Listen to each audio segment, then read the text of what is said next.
Kalau kita bicara soal laba, seringkali yang terlintas cuma satu angka di baris paling bawah laporan keuangan. Tapi buat kita para analis, angka itu justru bukan akhir, melainkan awal dari sebuah cerita.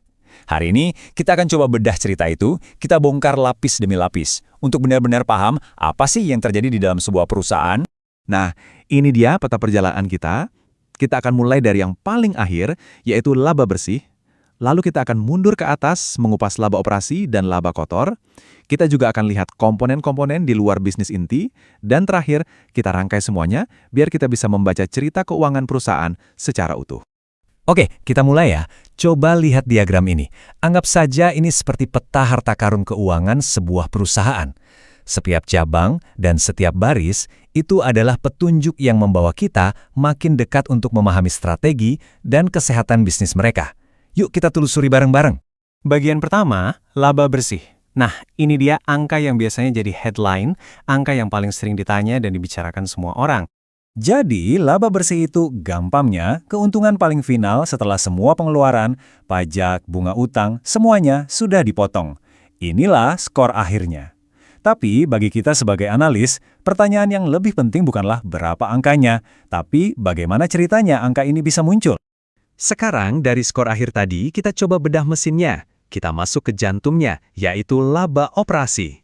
Disinilah kita bisa benar-benar melihat seberapa sehat sih mesin utama yang menggerakkan bisnis perusahaan ini. Nah, ini pemisahan yang krusial banget. Di satu sisi ada laba operasi.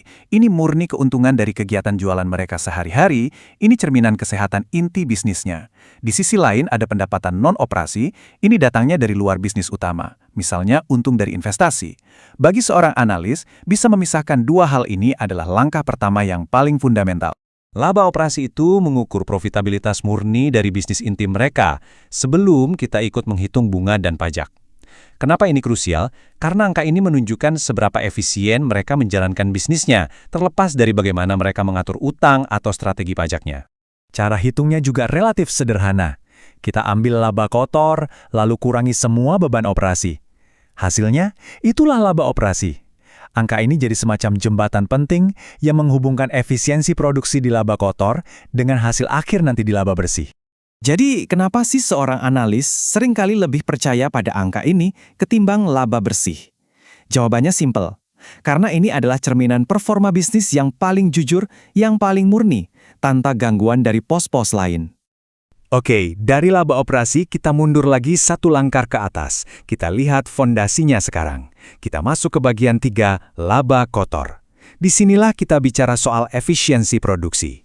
Laba kotor itu adalah profit setelah kita kurangi biaya yang berhubungan langsung dengan pembuatan produk itu sendiri atau yang biasa kita kenal sebagai harga pokok penjualan, HPP. Anggap saja ini tes efisiensi level pertama. Dari setiap Rp1.000 penjualan, berapa rupiah yang tersisa setelah bayar bahan baku dan biaya produksinya? Perhitungannya, seperti yang bisa kita lihat, cukup jelas ya. Kita ambil total penjualan dan pendapatan lainnya. Terus kita kurangi dengan harga pokok penjualan. Nah, sisanya itulah yang kita sebut sebagai laba kotor. Oke, dari laba kotor tadi kita masih harus mengurangi beban operasi.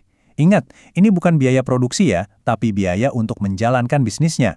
Mulai dari gaji tim sales dan marketing, biaya riset untuk produk baru, sampai biaya sewa kantor. Nah, disinilah serunya jadi analis. Saat kita bedah rincian biaya ini, kita bisa membaca strategi perusahaan. Kalau biaya R&D-nya tinggi, wah, ini pertanda mereka lagi fokus banget sama inovasi. Kalau biaya pemasarannya yang besar, jelas, mereka lagi agresif mengejar pertumbuhan. Setiap angka punya cerita. Baik, sekarang kita geser fokus ke cabang besar lainnya di peta kita, aktivitas di luar operasi inti. Di sini, kita akan coba pahami dampak dari kegiatan-kegiatan yang bukan bagian dari bisnis utama perusahaan. Isinya apa saja? Ya, hal-hal seperti pendapatan bunga, karena perusahaan menaruh kasnya di investasi, atau sebaliknya, beban bunga karena mereka punya pinjaman. Ini semua adalah hasil dari keputusan finansial, bukan dari aktivitas utama mereka. Pajak juga kita masukkan di kategori ini. Mungkin ada yang bertanya, kenapa sih kita sebagai analis harus repot-repot memisahkan semua pos ini dari laba operasi? Kenapa ini begitu penting? Jawabannya adalah supaya kita dapat sinyal yang jernih. Dengan memisahkannya, kita bisa menilai kinerja bisnis inti yang berkelanjutan atau sustainable tanpa terdistorsi oleh hal-hal yang mungkin fluktuatif atau cuma terjadi sesekali. Inilah kunci untuk membuat prediksi dan valuasi perusahaan yang andal. Oke, kita tiba di bagian terakhir. Waktunya kita satukan kembali semua kepingan puzzle ini dan belajar bagaimana caranya membaca cerita keuangan sebuah perusahaan. Kalau kita renungkan lagi, setiap baris yang kita lewati tadi, dari pendapatan sampai ke laba bersih, itu ibarat sebuah bab dalam cerita keuangan perusahaan. Ada bab tentang efisiensi produksi di laba kotor, lalu bab tentang strategi operasional di laba operasi, dan diakhiri dengan bab tentang dampak keputusan keuangan dan pajak. Jadi, kesimpulan utamanya adalah, laba itu bukan cuma satu angka tunggal yang mati. Anggaplah ia seperti sebuah corong yang bisa menunjukkan kepada kita efisiensi, strategi, dan kesehatan operasional sebuah perusahaan di setiap tingkatannya. Sebagai penutup, saya mau kasih sedikit tantangan. Kalau Anda hanya boleh memilih 3 baris angka dari seluruh bagian ini untuk menilai kesehatan sebuah perusahaan, 3 baris mana yang akan Anda pilih? Dan yang lebih penting, kenapa? Jawaban Anda atas pertanyaan itu akan menunjukkan cara berpikir Anda sebagai seorang analis sejati.